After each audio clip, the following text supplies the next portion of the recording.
Right party of India महाराष्ट्रामध्ये 10% जास्त जागांवर आपले उमेदवार आम्ही उभे केलेले आहेत। विदर्भ, मराठवाडा, मुंबई, उत्तर महाराष्ट्र आणि पश्चिम महाराष्ट्र अशा पूर्ण महाराष्ट्रामध्ये 10%पेक्षा जास्त उमेदवार आंबेडकराईट पार्टी ऑफ इंडियाचे उभे आहेत। त्यांच्या प्रचारार्थ जे आहे मी एका दिवसापूर्वी चंद्रपूरला होतो, आज मी तुमच्यामध्ये इथे आहे पुसदला। आणि पुसदमध्ये नामदेवराव इंगळेजींना आम्ही विशेष करून जी आहे ती उमेदवारी दिलेली आहे आणि त्या अनुषंगाने आज जे आहे मी आपण सर्वांकडे जे आहे त्यांच्या प्रचारात त्यांना निवडून द्यावं याकरता जे आहे मी आज इथे उपस्थित झालेलो आहे। महाराष्ट्रामध्ये आपण हे बघतोय की महाराष्ट्रामध्ये जे भाजप सेनेची जी सरकार आहे ते भाजप सेनेची सरकार 5 वर्ष जी चालली आणि आणखी 5 वर्षासाठी ती आपल्याला जी आहे ती बहुमत मागते। पण आपण महाराष्ट्राचा किंवा भारताचं जर विश्लेषण केलं, भारताचं आणि महाराष्ट्राचं जर विश्लेषण केलं तर आपण आपल्या समोर एक भयावह चित्र जे आहे ते निर्माण होतं। काय काय गोष्टी आपल्या समोर निर्माण होतात महाराष्ट्रासाठी पहिले सांगतो, त्याच्यानंतर देशाचं सांगणार। महाराष्ट्रामध्ये मागील 5 वर्षामध्ये 14,000 शेतकऱ्यांनी आत्महत्या केलेली आहे। महाराष्ट्रामध्ये आजही जवळपास 50% लोक असे आहेत ज्यांना शेती करण्यासाठी भूमी नाही। महाराष्ट्राच्या शहरांमध्ये जे लोक झुग्या झोपड्यांमध्ये राहतात त्या झुग्या झोपड्यांमध्ये राहणाऱ्या लोकांना आजपर्यंत पट्ट्यांचे अधिकार जे आहे महाराष्ट्र सरकारने दिले नाही। वन अधिकार अधिनियम 2006च्या अंतर्गत जे पट्टेचे अधिकार 10 एकर जमीन जिथे फॉरेस्ट आहे, जिथे वन आहे, कोर एरियाला सोडून जे 10 एकर पट्टे द्यायला पाहिजे होते ते न देता आदिवासींना जंगलापासून विस्थापित करण्याचा कार्यक्रम जे आहे ते महाराष्ट्र सरकार करत आहे। महाराष्ट्रामध्ये आपण पुसद आणि मराठवाडा हा जो विदर्भाचा जो पोर्शन आहे आणि मराठवाडाकडे जसं जसं आपण जातो आपण हे बघतो की दुष्काळाची परिस्थिती फार मोठ्या प्रमाणावर जी आहे महाराष्ट्रामध्ये दुष्काळाची परिस्थिती खूप मोठ्या प्रमाणावर आहे। पण आपण हे बघतो की शुगर इंडस्ट्रीजला पाणी बरोबर मिळतं, नाशिकच्या अल्कोहोल इंडस्ट्रीला जिथे दारू बनवण्यात येतं तिथे बरोबर पाणी मिळतं, मुंबई, पुणे, नाशिक किंवा औरंगाबाद सारखे जे मोठे शहर आहेत त्यांना पाणी बरोबर मिळतं, पण कास्तकारांना पाणी मिळत नाही, प्राण्यांना पाणी मिळत नाही। आणि त्याच्यामुळे महाराष्ट्राचा जो शेतकरी आहे तो खूप मोठ्या प्रमाणावर जो आहे त्याच्यासमोर एक फार दयनीय परिस्थिती निर्माण झाली आहे आणि तो आत्महत्या करण्यावर प्रवृत्त झालेला आहे। याच्यानंतर महाराष्ट्रामध्ये आपण काय बघतो की आज महाराष्ट्रावर जवळपास 5 लाख कोटीचा कर्ज झालेला आहे, जवळपास 5 लाख कोटीला क्रॉस झालेला आहे। जेव्हा नवीन बजेटचा डेटा येईल तेव्हा 5 लाखाच्या वर तो डेटा जो आहे तो 5 लाख कोटीच्या वर जे आहे कर्ज महाराष्ट्रावर झालेला आहे। आणि 5 लाख उद्योगधंदे महाराष्ट्रामध्ये बंद झालेले आहेत। महाराष्ट्र जो एकेकाळी पहिल्या क्रमांकावर असायचा पूर्ण देशाच्या राज्यांमध्ये GDP मध्ये, ज्याला आपण सकल घरेलू उत्पादन म्हणतो, ज्याला आपण ग्रॉस डोमेस्टिक प्रोडक्ट म्हणतो, त्याच्यामध्ये जो पहिल्या क्रमांकावर महाराष्ट्र असायचा त्याचा क्रमांक घसरून आज 4थ्या किंवा 5व्या क्रमांकावर जे आहे ते महाराष्ट्राचा क्रमांक चाललेला आहे।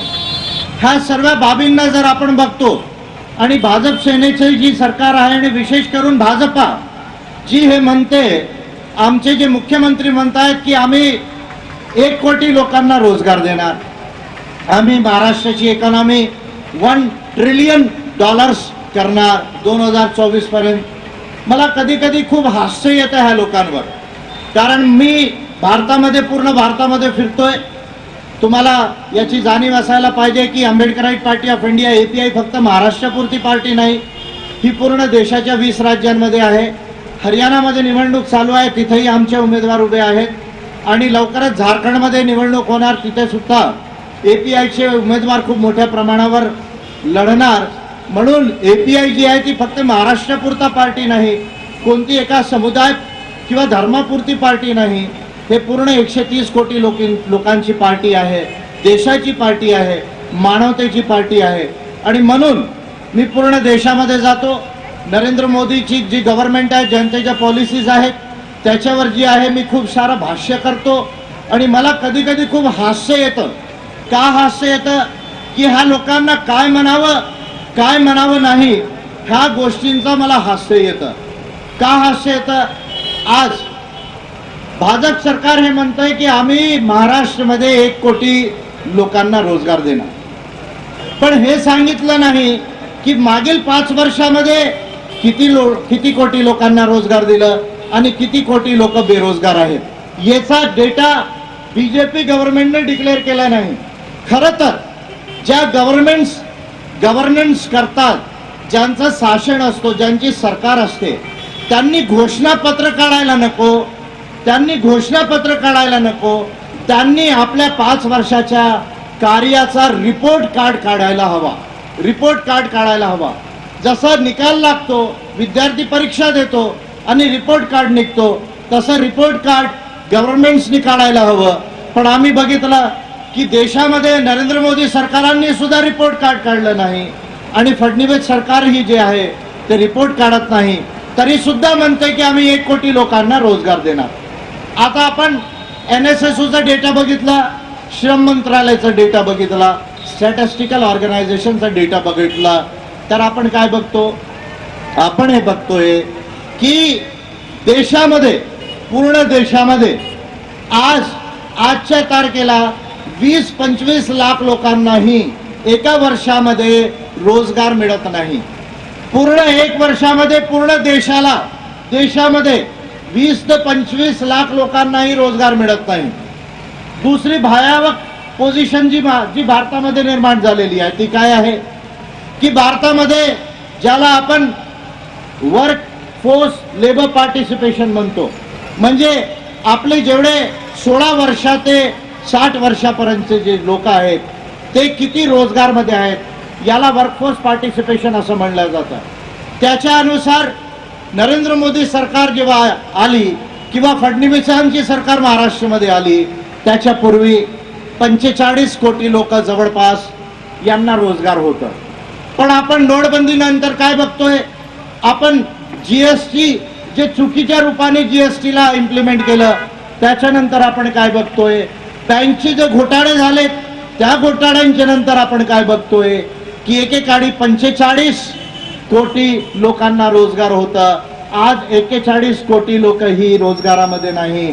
जवळपास 4 ते 4.5 कोटी लोकांचे रोजगार नोटबंदीच्या नंतर ह्या देशामध्ये गेलेले आहेत. आणि देशामध्ये गेले म्हणजे महाराष्ट्रामध्ये सुद्धा गेलेले आहेत. म्हणजे 5 कोटी लोकांचे रोजगार गेले. आता ही सरकार म्हणते कि हम 1 करोड़ लोगों को रोजगार देंगे. दूसरी बात, यांचे सर नहीं चालक, त्यांना मी सर नहीं चालक म्हणतो, सरसंघ चालक नाही, सर नहीं चालक. मागच्या दसऱ्याच्या नागपूरच्या कार्यक्रमामध्ये मोहन भागवत म्हणाले, यांचे team leader, senior team leader, की भारतामध्ये मंदी तोपर्यंत येत नाही जोपर्यंत GDP ग्रोथ रेट 0 होत नाही. हा कुणाचा मत आहे? भागवतांचा मत आहे. आता मी नेहमीच म्हणत असतो, मैं बार बार कहता हूं कि यार इनकी डिग्री चेक करो कि ये कौन से यूनिवर्सिटी में पास किए, कौन से सब्जेक्ट में पास किए, इनको क्या परसेंटेज मिला, इनको क्या आता है, क्या नहीं आता है. इनकी डिग्री चेक करो, भागवत की डिग्री चेक करो, नरेंद्र मोदी की डिग्री चेक करो, फडणवीस की डिग्री चेक करो, राहुल गांधी की भी चेक कर लो. अभी बेचारे नहीं है, लेकिन अभी मैं उन पर नहीं बोलूंगा, पर इनकी सबकी डिग्री चेक करो. तुम्हाला छोटे एनालिसिस सांगतो. काय एनालिसिस सांगतो? तुमच्या जवळ जर 100 रुपये असणार, जर आज आपल्या जवळ 100 रुपये आहे आणि आपल्या 100 रुपयाला जर 8 रुपये एका वर्षाला मिळाले, तर त्याला आपण म्हणतो 8% ने वृद्धी झाली, 8% वृद्धी झाली. पण आज जेव्हा नरेंद्र मोदी सरकार देशामध्ये आली, त्याच्यानंतर भारताची अर्थव्यवस्था 8% समोर जात होती. 2014 मध्ये. आज भारताची अर्थव्यवस्था ही 5% खाली आलेली आहे आणि तरी सुद्धा भागवत म्हणतात, मोहन भागवत म्हणतात की 0% आल्यानंतर मंदी होते. 18 लाख कोटी जोडा, मी 18,000 नाही बोलत, 18 लाख नाही बोलत आहे, 18 लाख कोटी रुपया, 18 लाख कोटी रुपया भारतामध्ये जे जास्त यायला पाहिजे होतं ते 18 लाख कोटी रुपया भारतामधनं गेलं, आलं नाही, गेलं, आलं नाही, गेलं. तरी सुद्धा ये भागवत बोलता है, ये भागवत की डिग्री चेक करो, उसकी अकल को चेक करो, और नहीं तो सारे आरएसएस बीजेपी के लोगों को एक ही बार विजय मान करके आगे स्टेज पे खड़ा करो, मीडिया के आगे खड़ा कर लो. 1 घंटे के अंदर देश के अंदर और महाराष्ट्र के अंदर पता चल जाएगा कि बीजेपी वालों को आता है या अंबेडकराइट पार्टी ऑफ इंडिया को जो है वो देश को चलाना आता है. 1 घंटे के अंदर में मैं आपको प्रूफ कर देता हूं. अब कहते 0 पे आएंगे म्हणजे 100 रुपयाला 100 रुपये फक्त 1 वर्षानंतर उरणार. लॉस झाला. जर महागाई दराला त्याच्यामध्ये आपण जोडलं तर फक्त 96 रुपये वाचणार. म्हणजे ह्या देशाच्या अर्थव्यवस्थेला, ह्या देशाच्या युवांना, मुलांना, मुलींना चीन, मी नेहमी चायनाचं उदाहरण सांगतो. का सांगतो? चायनामध्ये वेगळी गव्हर्नमेंट आहे, त्या गव्हर्नमेंटशी आपण ऍग्री करत नाही, त्यांची प्रणाली वेगळी आहे. तरी सुद्धा चायना आणि भारताचा कंपॅरिझन का व्हायला पाहिजे? चायना आणि भारताचा कंपॅरिझन या करता व्हायला पाहिजे कारण आपण दोघेही एकाच वेळेस स्वतंत्र झालो, एकाच वेळेस आपण आपली कंट्री बनवली, आपली जनसंख्या ही एकाच सारखी आहे, जास्त फरक नाही. 2-5 वर्षामध्ये आपली जनसंख्या चायनापेक्षा जास्त होणार. आपल्याला गोल्ड मेडल मिळणार आहे. गोल्ड मेडल कशात मिळणार? जनसंख्येमध्ये गोल्ड मेडल मिळणार.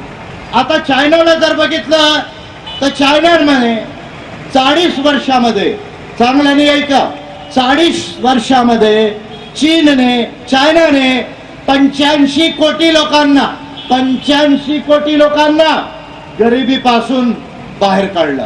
85 कोटी लोकांना 40 वर्षामध्ये. भारतामध्ये 40 वर्षामध्ये आपण 40 वर्षापेक्षा कमी आपण फक्त 27 कोटी लोकांना दारिद्र्य रेषेच्या बाहेर काढलं. चायनाने 85 कोटी लोकांना काढलं, आपण फक्त 27 कोटी लोकांना काढलं. चायनामध्ये 77 कोटी लोकांना रोजगार आहे, 77 कोटी लोकांना. आपल्या देशामध्ये 70 कोटी लोक काम करायला पाहिजेत, तेव्हा आपला देश अमीर होणार, समृद्ध होणार. आपण 70 कोटी लोकांना रोजगार देऊ शकत नाही. जे होतं ते सुद्धा चाललेलं आहे. तो बी अकोल्याच्या सभेमध्ये नरेंद्र मोदीजी आले आणि महाराष्ट्राच्या नेत्यांना असं म्हणाले, जेव्हा महाराष्ट्राचे लोक म्हणाले की 370 आपने हटाया तो अच्छी बात है, लेकिन उसका महाराष्ट्र से क्या संबंध है? आप देश में क्या किया ये बताओ, महाराष्ट्र में क्या किया ये बताओ.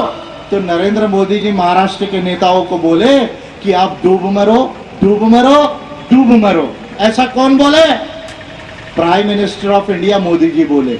इसलिए मैं मोदी जी से ये कह रहा हूं कि मोदी जी, महाराष्ट्र के नेताओं को डूबने की जरूरत नहीं, आपको डूब के मरने की जरूरत है. जो देश आगे जा रहा था उस देश को आपने पीछे लाया. इसलिए महाराष्ट्र के नेताओं को नहीं, महाराष्ट्र की जनता को नहीं, आपको डूब मरने की जरूरत है कि आपने आगे जाने वाले देश को पीछे लाया. रोजगार जो है वो समाप्त किए, उद्योग धंधों को जो है वो आपने समाप्त किया और देश के अंदर एक ऐसी परिस्थिति लाई जहां आज आप इस देश को चला नहीं पा रहे हैं. अरे ये प्राइम मिनिस्टर आहेत, युनाइटेड नेशन्स मध्ये जाऊन हिंदीमध्ये बोलतात. बोलणार कसे? इंग्लिश येत नाही तर कसं बोलणार? और फिर कहते हैं हमारा कंपटीशन पड़ोसी देश से है, पड़ोसी देश से है. अरे पड़ोसी देश को, पाकिस्तान को क्यों देखते हो? आपका पड़ोसी देश तो चाइना भी है ना. अगर आपको कंपटीशन करना है तो आप पहले नंबर पे जो है उससे कंपटीशन करो. बेचारा जो पीछे है उससे क्यों कंपटीशन करते हो? तो ये जो बात है, मोदी जी जो है और बीजेपी की सरकार और फडणवीस की सरकार जो है, ये महाराष्ट्र को आगे नहीं ले जा सकती, देश को आगे नहीं ले जा सकती. मग बघा हे काय म्हणतात, केंद्रामध्ये नरेंद्र आणि मुंबईमध्ये देवेंद्र. म्हणजे केंद्रामध्ये नरेंद्र, महाराष्ट्रामध्ये देवेंद्र. डबल इंजिन आहे, डबल इंजिन आहे. अरे बाबांनो, आमच्या महाराष्ट्रामध्ये कासारा घाटला सोडून कुठेच डबल इंजिनची आवश्यकता नाहीये. फक्त कासारा घाटमध्येच लागतो. नाशिकच्या समोर मुंबईकडे जायचं असला, कासारा घाट जब आता है तभी जो है वो डबल इंजिन लगता है. मी यांना म्हणालो, ये आपका डबल इंजन महाराष्ट्र में इसकी जरूरत नहीं. आपका डबल इंजन इतना कमजोर हो गया है कि पुसद से गाड़ी निकाली तो नांदेड़ तक भी नहीं जा सकती. ऐसी जो है आपके डबल इंजन की जो है वो हालत हो गई है. और इसलिए ये डबल इंजन नहीं है, ये डबल बर्बादी है. बीजेपी की सरकार केंद्र और महाराष्ट्र में ये डबल जो है वो बर्बादी है. आणि म्हणून अशा गव्हर्नमेंटला आपल्याला उत्तर देणं गरजेचं आहे. जर आपण उत्तर दिलं नाही 21 तारखेला, जर आपण उत्तर दिलं नाही भाजपला, सेनेला, तर महाराष्ट्र समोर जाणार नाही. लिहून ठेवा. मी तुम्हाला दाव्याने सांगतो, मी जेवढ्या गोष्टी बोललेलो आहेत 10 पैकी 9 गोष्टी सत्य झालेल्या आहेत. आणि मी पहिलेपासून सांगतो, नोटबंदी जेव्हा होत होती तेव्हा सुद्धा मी सांगितलं होतं की ह्या रीतीने नोटबंदी होत नहीं, इस तरीके से डिमोनेटाइजेशन नहीं किया जाता. इकोनॉमिक्स में जिसने एमए भी किया होगा वो भी इस बात को जानता है कि डिमोनेटाइजेशन करना है, रुपए को बदलना है तो 1.5-2 महीना लेके धीरे धीरे बदला जाता है, एक दिन में बदला नहीं जाता. आता तुम्ही बघा, ह्या देशामध्ये भागवत म्हणतात 0% वर आणा. सीता निर्मला मॅडम यांना नीती नाही. त्यांचे हस्बंड सुद्धा 5 दिवसापूर्वी बोलले कि भाई ये गवर्नमेंट के पास पॉलिसी नहीं है, इकोनॉमिक पॉलिसी नहीं है.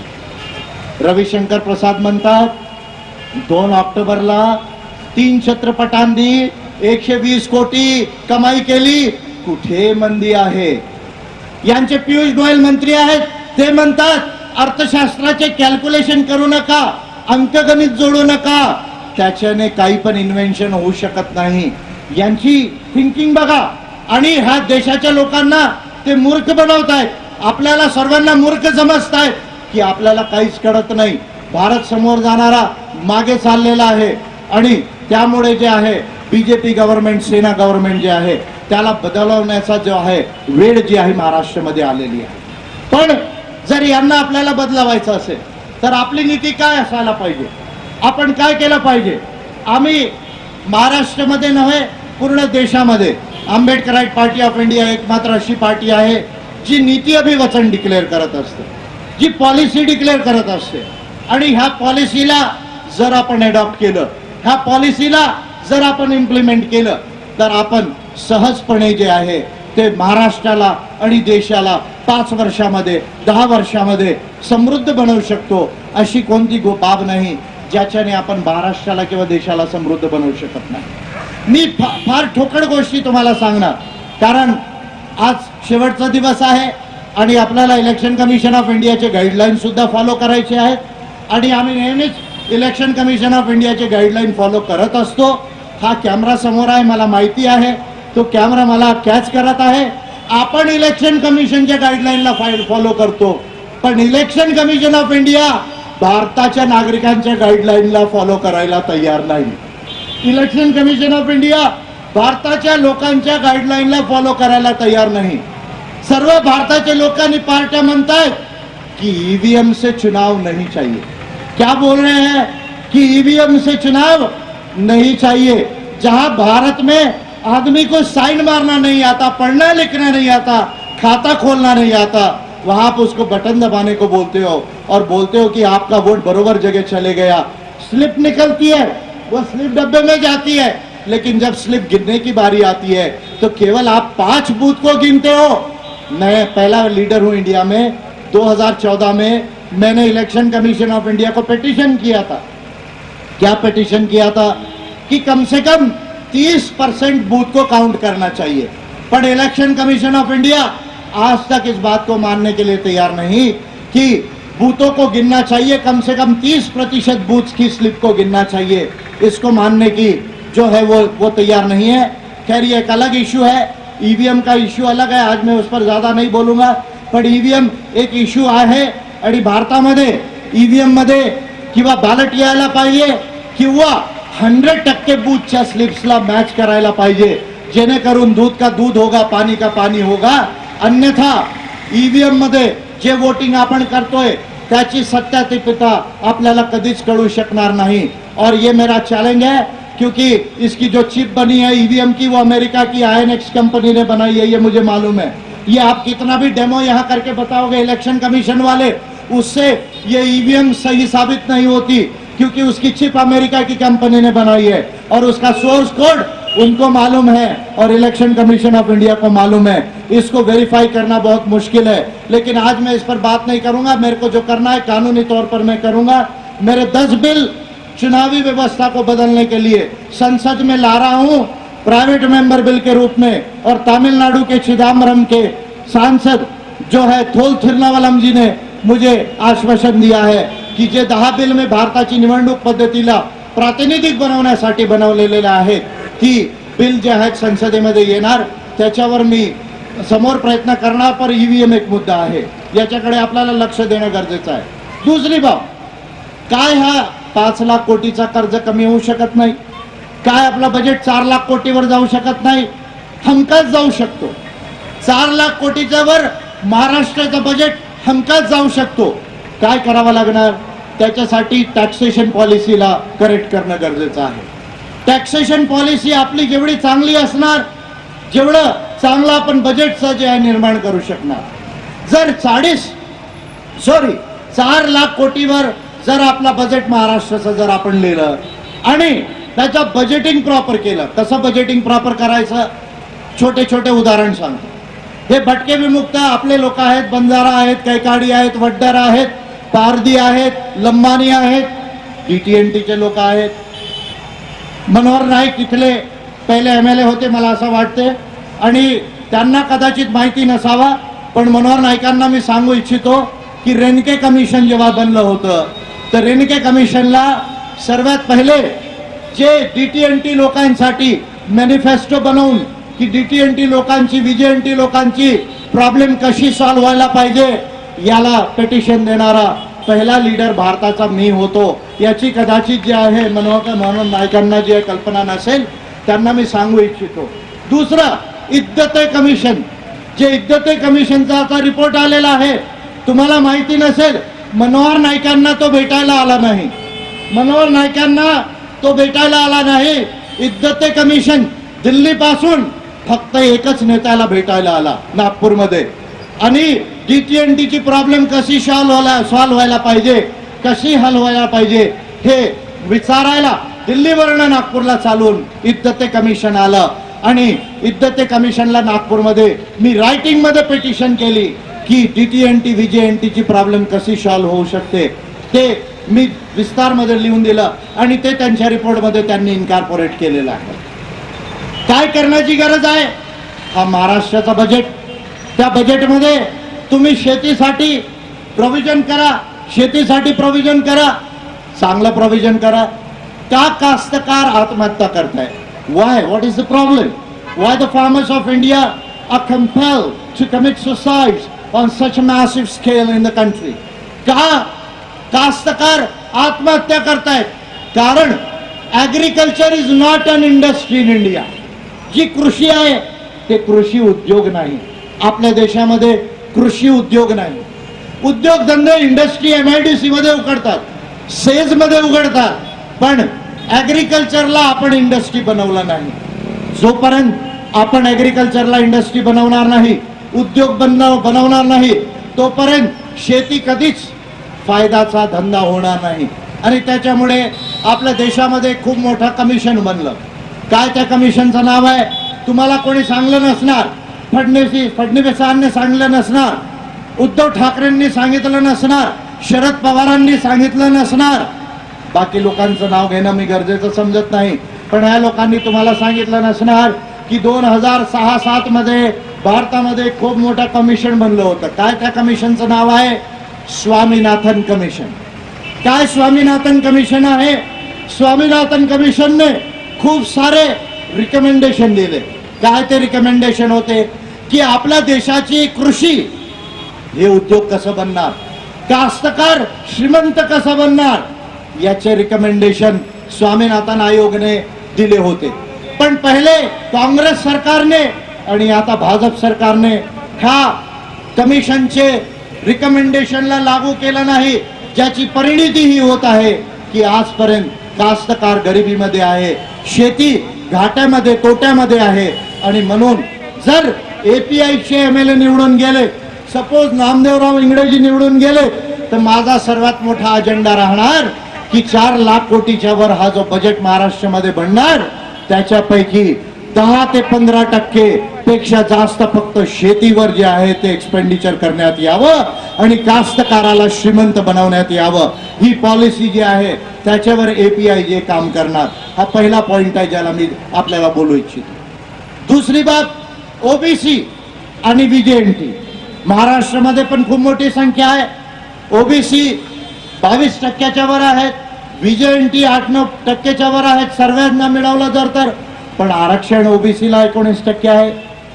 जर आम्ही असेंब्लीमध्ये गेलो तर आम्ही OBCची जी रिझर्वेशन आहे त्याला 22% करण्याचा प्रयत्न करू, VJNTचा रिझर्वेशन वाढवण्याचा प्रयत्न करू आणि SC STला जसं अनुसूचित जातीला आणि जनजातींना प्रमोशन मध्ये आरक्षण आहे, प्रमोशन मध्ये आरक्षण आहे, तसं OBCला VJNTला प्रमोशन मध्ये आरक्षण आणण्याचा आम्ही प्रयत्न करू. आणि त्याच्यासाठी घटनेची, राज्य घटनेची जी कलम आहे 16(4) त्याला अमेंडमेंट करण्याचा आम्ही प्रयत्न करू पार्लमेंटमध्ये. आणि हे मी सांगू इच्छितो की आज माझा MP नाही संसदेमध्ये, पण माझे खूप MP आता ओळखीचे झालेले आहेत. आणि जर तुम्ही APIला शक्ती दिली तर मला लॉ मिनिस्ट्रीवर आधारित राहण्याची गरज नाही. मी आपल्या हाताने ड्राफ्ट करून OBCना VJNTना रिझर्वेशन प्रमोशन मध्ये देण्यात यावं याचा अमेंडमेंट ड्राफ्ट करू शकतो. कारण 16 बिल मी ऑलरेडी ड्राफ्ट केलेले आहेत, तर हा बिल ड्राफ्ट करणं माझ्यासाठी काही मोठं नाही. ह्या देशामध्ये आदिवासी आहे, ह्या देशाचे आदिवासी यांच्या बजेटमध्ये यांच्यासाठी प्रोव्हिजन असायला पाहिजे. बजेटमध्ये SC STला महाराष्ट्राच्या बजेटमध्ये कमीत कमी 10%चा प्रोव्हिजन असायला पाहिजे. मायनॉरिटीजसाठी जे मुस्लिम्स आहेत किंवा बुद्धिस्ट आहेत, जैन्स आहेत, सिख्स आहेत, जे काही मायनॉरिटीज असतील त्यांच्यासाठी 2-3 फार महत्वपूर्ण कमिशन आहेत. एक आपण ज्याला म्हणतो सच्चर कमिटी, दुसरा जे आहे त्याच्याबरोबर कुंडू कमिटी, हे जे 2 कमिटीज आहेत. आणि मग महाराष्ट्रामध्ये रहमान कमिशन जे आहे ते पण होतं. त्याच्या पॉलिसीजला आपण कसं इम्प्लिमेंट करू शकणार याच्याकडे लक्ष देणं गरजेचं आहे.